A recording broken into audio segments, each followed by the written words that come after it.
So the whole idea of this started back the beginning of last year, I think it was, and because in 2020 I had a heart attack on the farm, so I had to leave the farm.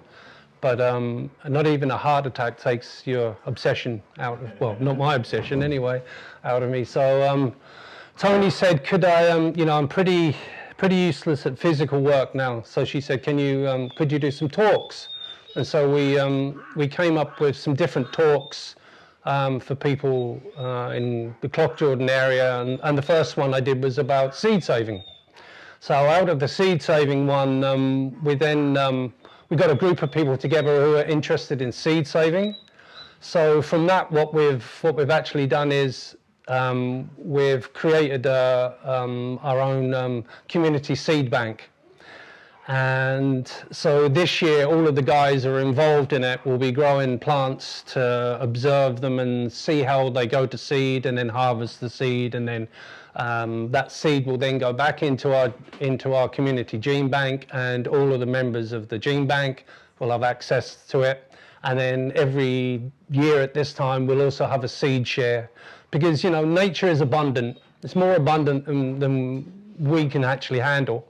And that was another one of the reasons is I've got my own fridge full of seeds, and it's too full of seeds, and you can't hold on to these things. You've got to let them go, you know. All of the seeds that we have came from somebody originally.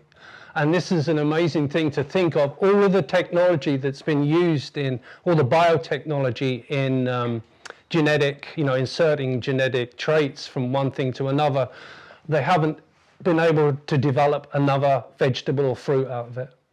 The newest vegetable and fruit, I think, is either the cross between kale and broccoli, which is whoopee. You know, we can get that by growing either kale or broccoli. Or they reckon the macadamia nut in Australia is a new, but that's ignoring the fact that the Aboriginals have probably been selecting and planting them for thousands of years anyway. But there was one selection where a woman saw a disease that made the shell thinner.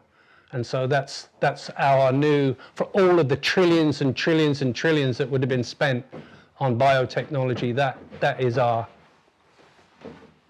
thing, our new vegetable or fruit, whatever. The main thing is that the biotechnology, the genetic thing, has been a bit of a disaster, really. They've not really created anything other than GM resistant and BT, which is Bacterium thuringiensis, which is a bacteria that can attack caterpillars, soft worms. That's what the GM thing has been against. And the fact that as farmers and as growers, when we select, we don't select for individual genetic things. So it's farmers that have selected for salt tolerance. It's farmers that have selected for dry tolerance. It's farmers that have selected for wet tolerance, you know, and to be able to fit into any area really where we live on the earth. That's been farmers observing genetic sequences and selecting plants and adding more plants there to bring in more genetic information, then selecting back off of them. So the 16,000 years that we've been involved in this, it's been us together. And that's why I say the seeds don't belong to me. I'm just passing through like we all are. And so if I hold on to those seeds, they will just go dead and they won't grow again. So the whole idea is that we share seeds and we keep them alive and we keep them circulating in our community, and to anybody else who comes into our community who wants the seeds. Because also our seeds that we buy, they, apart from Seed Savers and brown envelope seeds, all of the seeds coming into the country, they don't come from this climate.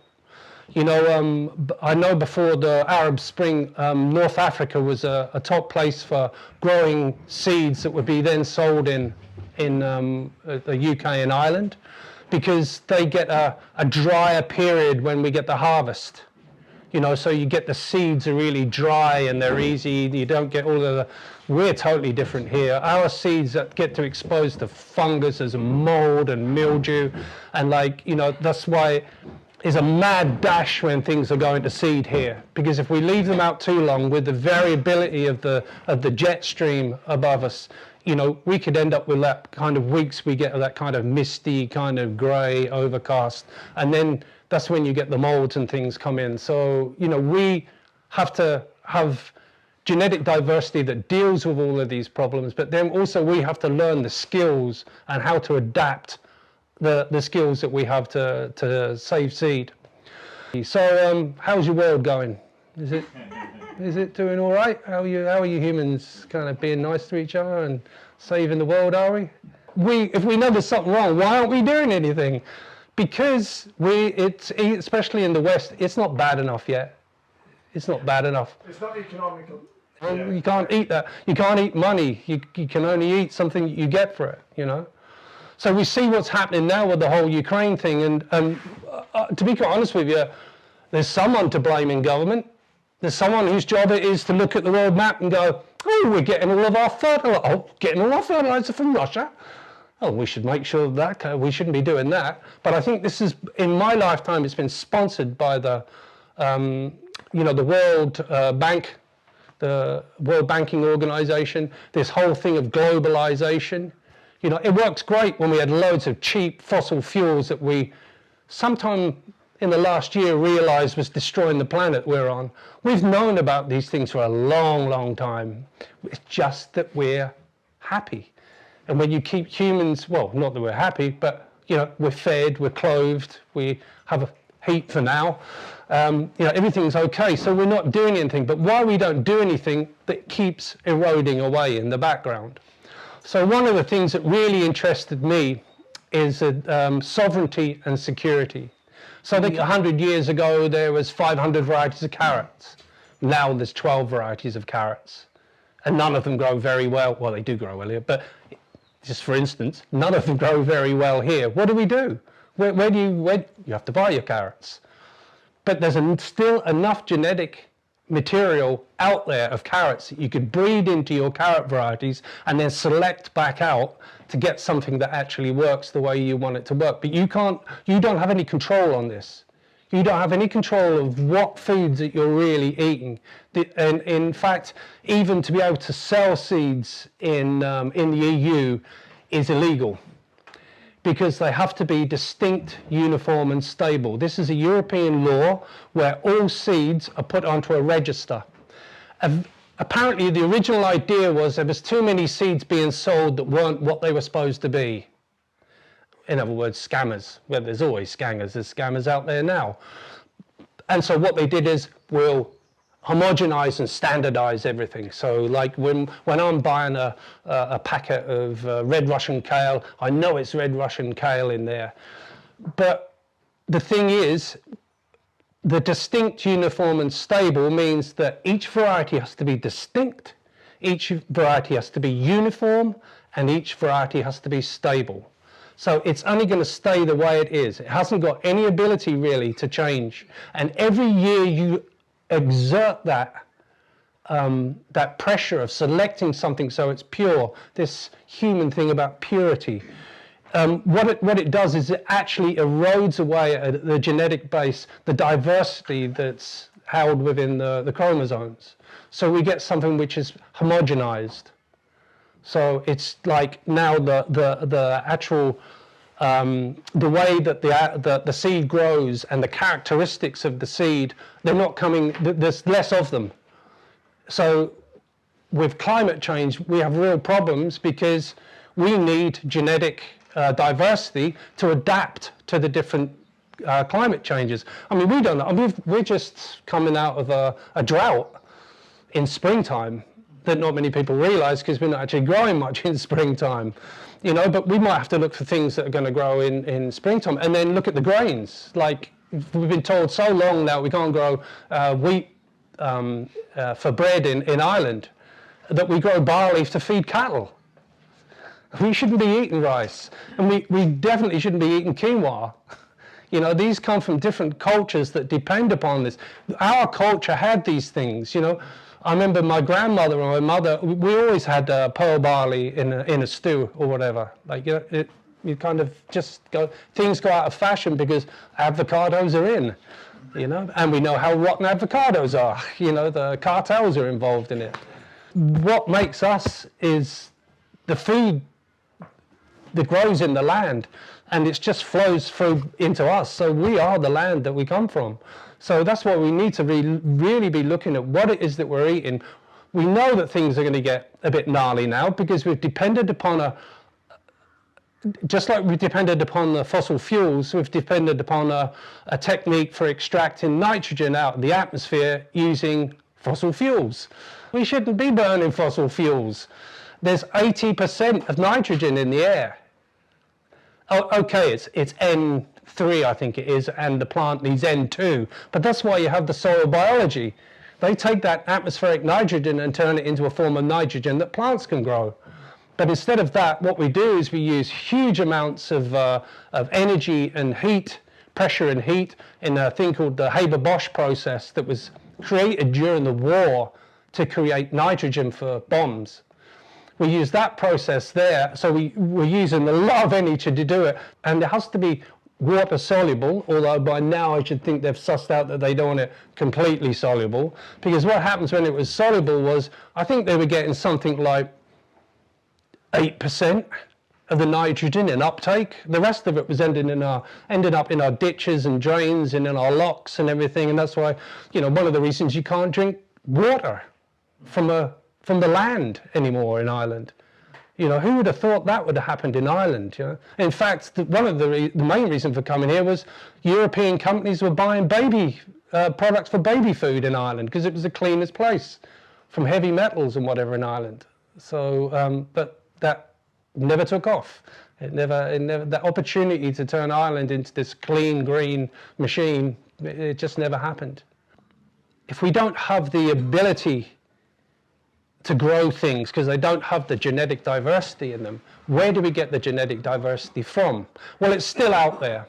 They reckon the Food and Agricultural Organization of the United Nations reckoned by the year 2000 we'd lost over 90% of all of the food crops that we had before.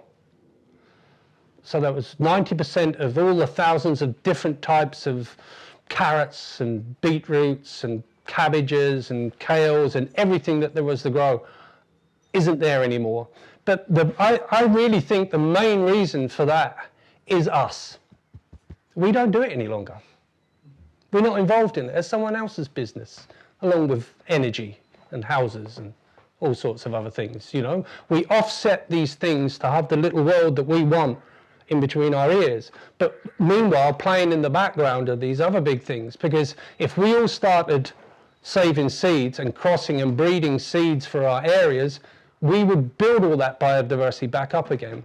Also, it's run by 4 companies, run 50% of the world's seeds. So you can really cut the world into 2 bits.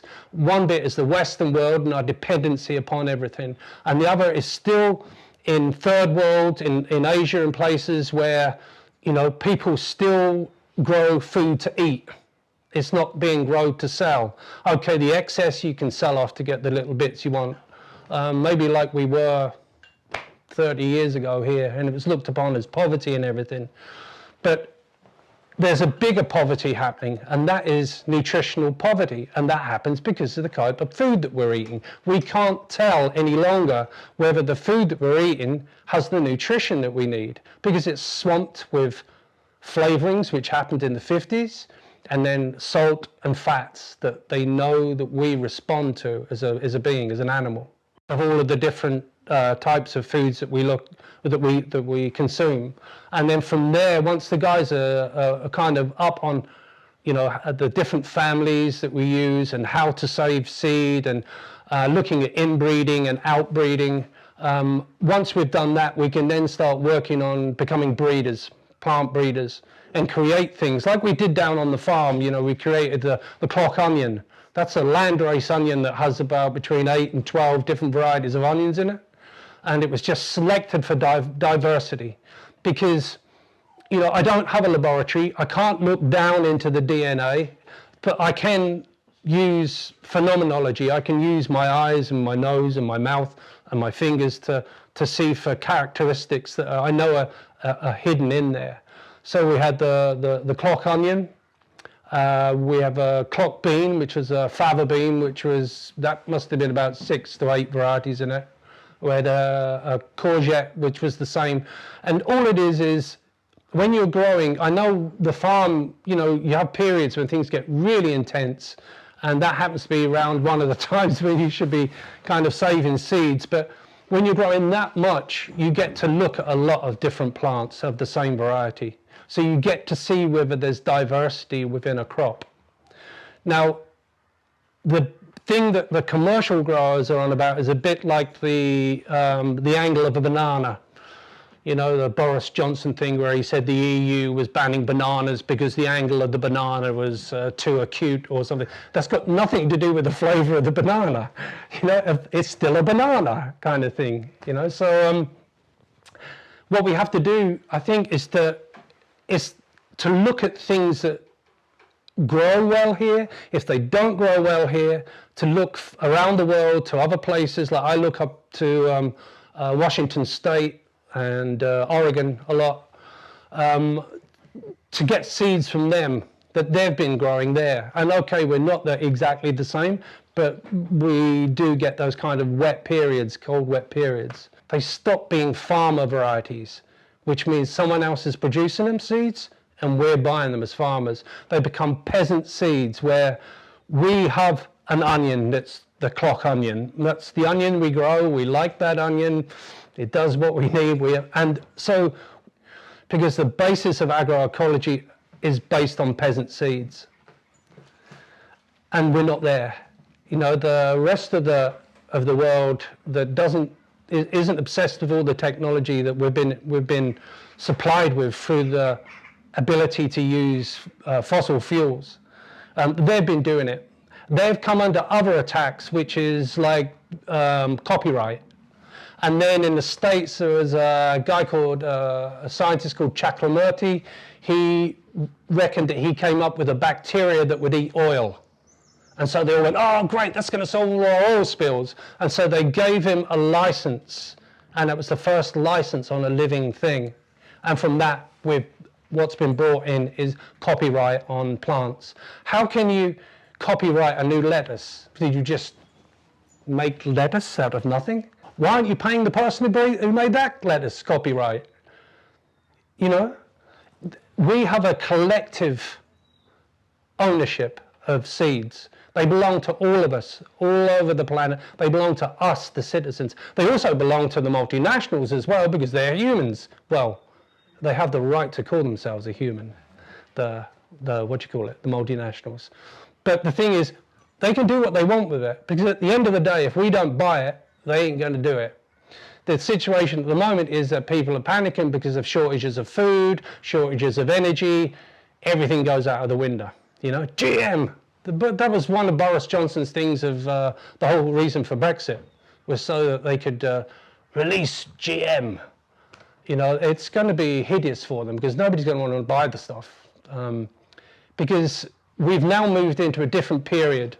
Before, what was happening was you had like the peasants who had their own knowledge and their own science, really, because that's all. Science is just a Latin word for knowledge. So peasants had their knowledge, their ability to know how to do things. We don't have that anymore, really. You know, like talking to Joe about baking bread, like, you know, it's a living thing, it's not a dead thing. You know, so like he has to use all of his skill when he's mixing different flours and things together to make the thing rise and come to life. You know, that's what's happened to us a lot. There's a lot of people in our world who eat dead food.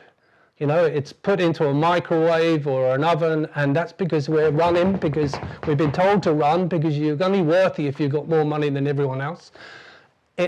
It's kind of taken us away from what we should really be doing, is always looking at the future. You know, if we go back, our ancestors looked to the future. If you look at tribal people around the planet, they look for the future, they look for their children and everything. So that's what we should be investing in, looking in, is we're here now in this time, can we make it better? You know, just imagine if whoever owned this land of acres or whatever 50 years ago said they were going to put in hedgerows of cherries and plums and apples, and do you know what I mean? That's what we need. We don't need to wait for somebody to give us money to do it, because we'll be waiting until the expert turns up, and he'll be the one who's getting paid in his pink shirt, you know? So this is the whole thing of where we're on the edge at the moment, which is food security. We don't have food security in Ireland. Remember there used to be a thing called the famine? Yeah, that's a lack of food security, which can also be exasperated by political means to wipe people off of a land. But that was a lack of food security. And they say, I don't know how real it is, that they had more food in Ireland when the famine was going on than we have today. It's just that it was being exported. And then they imported maize from the States, and the poor people here didn't know how to eat maize, or, you know, it was something that was culturally different. And this is the struggle that Ireland has, caught within these colonial boundaries that has been imposed upon it for so long that they become normality, you know? And that's what I believe happened and is happening. It's a colonial mindset. The whole thing of, you know, you have to be a successful farmer, so you get rid of all of those things and you specialize in this one thing here. Like, there's loads of specialized farmers around here, and they are cacking it now, like, you know, because nitrogen's gone up from 300 euros a ton or whatever to over 1,000 euros a ton, if you can get it. If you can get it. So it's ripe for that time of regenerative agriculture to take over. I was just saying to somebody, we dumped that thing sustainable ages ago. It's because there's nothing to sustain. It's really run down. The whole place is run down. We had Dr. Christine Jones over from Australia, and she's a soil specialist, and she was appalled at the state of the place when she travelled around the country. People took her around, because you can look out in the fields when there's been any rain and you can see the water laying on the fields. What that means is that's anaerobic land. It's compacted, and plants, most plants, need air for the interaction that they have in the soil with microorganisms and everything. So our industrial system is basically destroying the land that we've got. And that was grand. Well, we could just keep throwing the bags of that cheap stuff. Why, you know, you used to see half bags of it thrown in hedges and things, you know, because they got to the end of it and had that bit left and didn't want it. Now you can't get your fingers on it. So that is the thing that is going to set us up again for another food security problem in the country. You know, the minister came out, the Department of Agriculture Minister, Charlie McConaughey or whatever it is, came out and said to the farmers, oh, you know, if you did a couple of acres or hectares of tillage, then, and there's all the farmers going, well, I'm not a tillage farmer. No, you're a farmer. Yeah, but I'm not a tillage farmer. I'm a dairy farmer. I don't know how to do tillage or whatever. It's, yeah, well, you plough the land and you till it, and then you put seeds in it and it grows and you harvest it. In the second emergency in World War II, 300 farmers were prosecuted in Ireland for not growing grains. And again, it goes to colonialism, not the Brits this time, but a global colonialism. So basically, we're the dairy and cow producer of China, different countries like that. And these you know, each one of these types of farming, they're quite intrusive and toxic on the land. So it's great when you're making your profits, but you're also ending up with loads of slurry. You know, like they just put a new slurry thing on the farm down the back there last year. So they expand the amount of slurry. Because they don't grow any food for their animals. They grow the pastures, which they're now starting to cop on, because Chagas is telling people, oh, you can have multi-sward and you can actually get more out of your... We've known this for 40 years, like, you know, this isn't anything new. But the feed that that the farmers, most suckler farmers and dairy farmers, it's either, it can come in from, there's I think there was 2 ships a day going into Liverpool docks, where there's a special dock for the soya that's coming from Brazil. Then that goes through a process which strips everything out of it that can be taken out of it, and the stuff that's left is for animal feed. So they're not going to get it over here because the Brits are going to be using that. So a lot of the stuff that's coming through, it can be banana skins, orange skins, you know, they all have a calorific value somewhere, and these are all dried and minced and made into preparatory foodstuffs.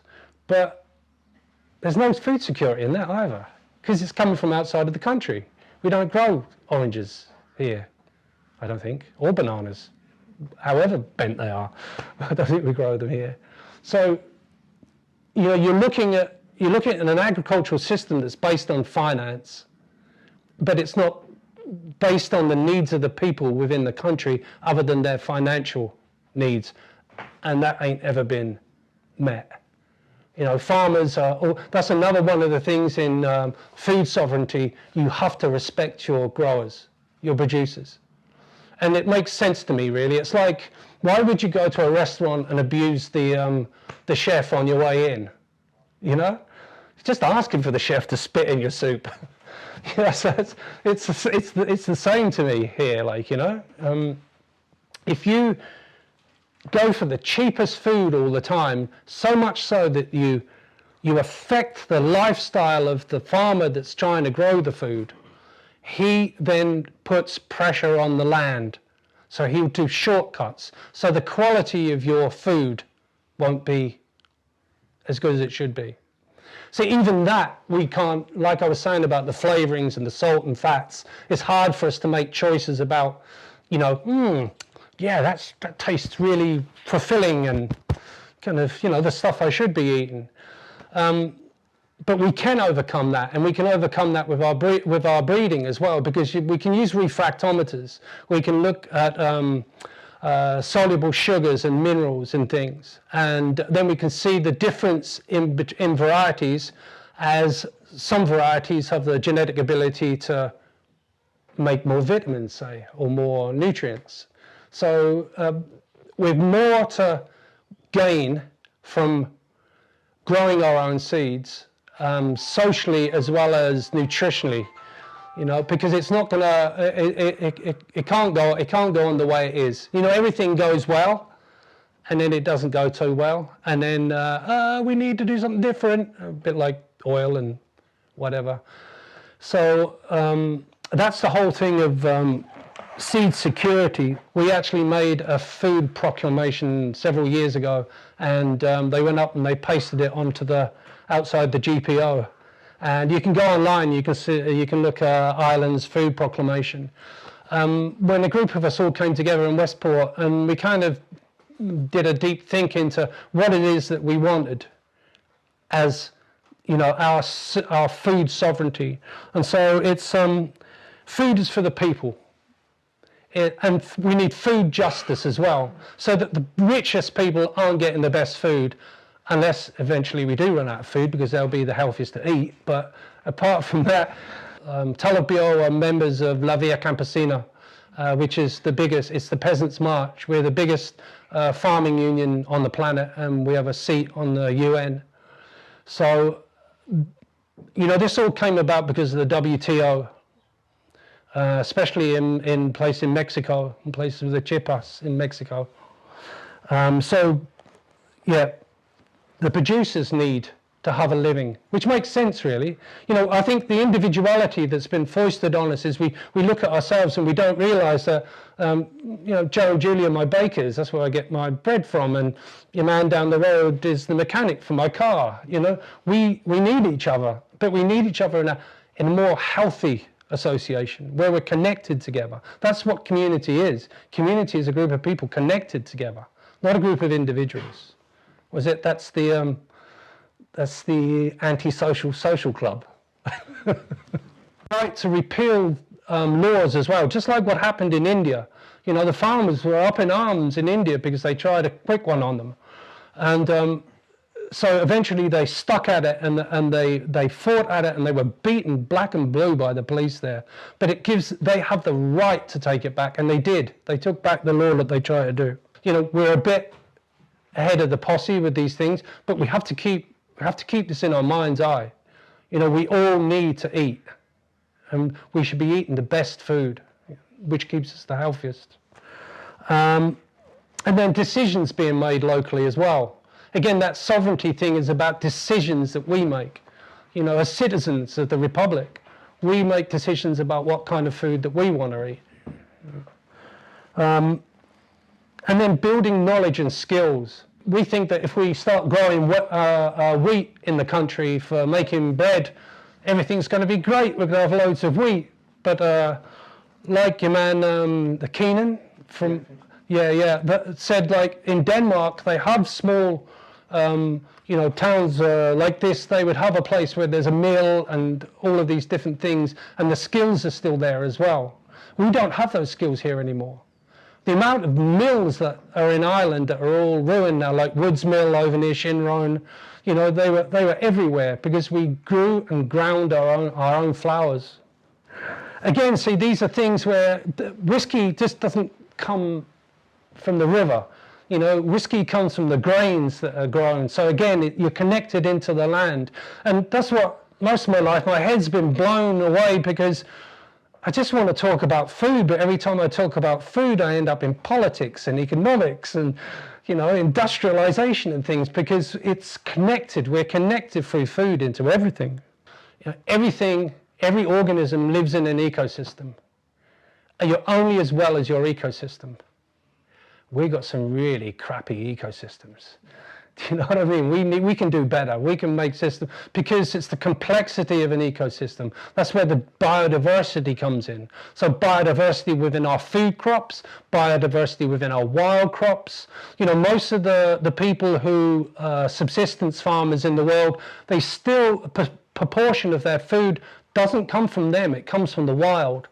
You know, they would still forage and get things, and like everybody goes mad for the garlic in springtime here, the wild garlic.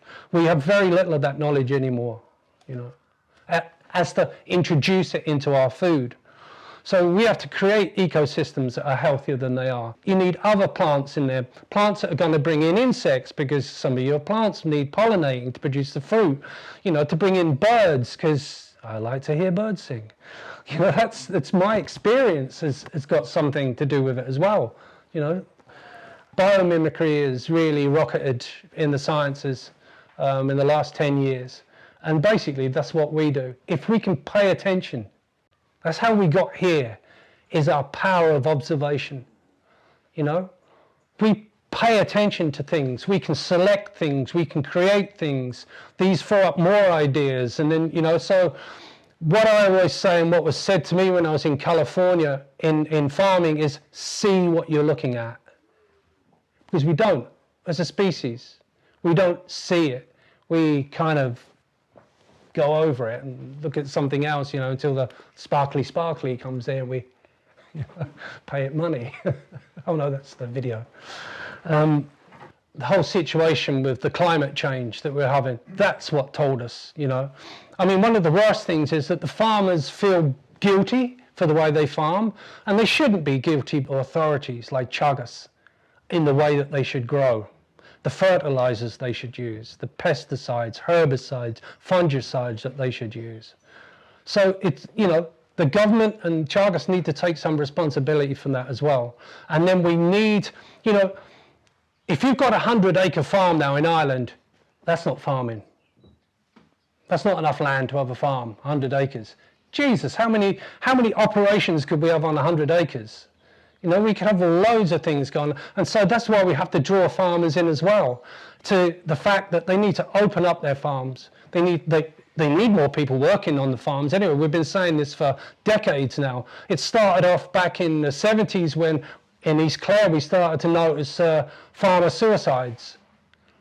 You know, there was a lot of suicides going on in farming because they don't see anybody. They, you know, they're in the cab and they're going up and down the field or whatever, or, you know, they go out to feed the animals, and a bit like how Clive was hit by the bull. You know, there's nobody on the land any longer. We're all stuffed into little rooms, watching little screens about people watching in rooms, watching little screens. You know, it's just, we're living in this other world. It's like I want to put my head through the screen to see what the world is like in there. But this world is just as stunning and beautiful and amazing, and there's always something. That's one of the things they say about nature. That's why you should go out walking every day and seeing nature, because there'll always be something. Nothing ever happens. Nothing doesn't happen in nature, because it's alive and it's living. And the more life we bring, life attracts life. So we get more life in. Okay, we might have problems with foxes and rats, but it's all part of life, being attracted towards life. You know, in Ireland especially, we don't want to go back to the old ways. All we can do is go forward.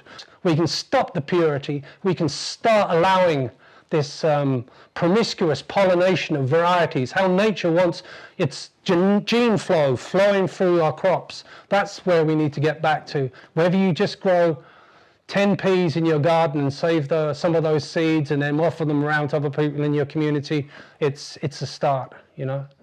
Yeah. So that's the start. Thank you.